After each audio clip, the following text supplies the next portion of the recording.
السلام علیکم۔ اس میں ہم فرعون کی ہسٹری بتائیں گے۔ سورہ القصص آیت نمبر 3۔ اعوذ باللہ من الشیطان الرجیم، بسم اللہ الرحمن الرحیم۔ لائک کریں، سبسکرائب کریں اور بیل آئیکن پر کلک کریں۔ اے محمد صلی اللہ علیہ وآلہ وسلم، ہم تمہیں موسیٰ علیہ السلام اور فرعون کے کچھ حالات مومن لوگوں کے سنانے کے لیے صحیح سناتے ہیں۔ سورہ القصص آیت نمبر 4۔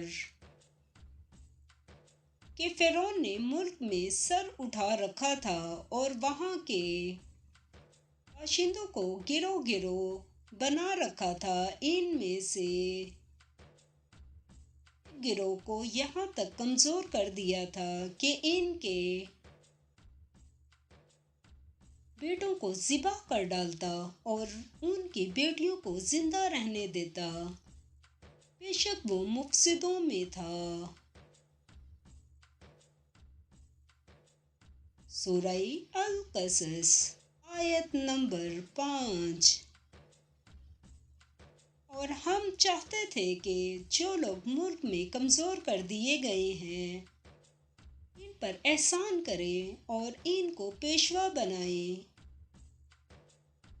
اور انہیں ملک کا وارث کریں۔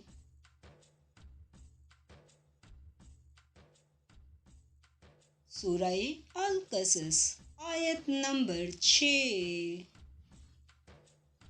اور ملک میں ان کو قدرت دیں اور فرعون اور حامان اور ان کے لشکر کو وہ چیز دکھا دیں جس سے وہ ڈرتے تھے۔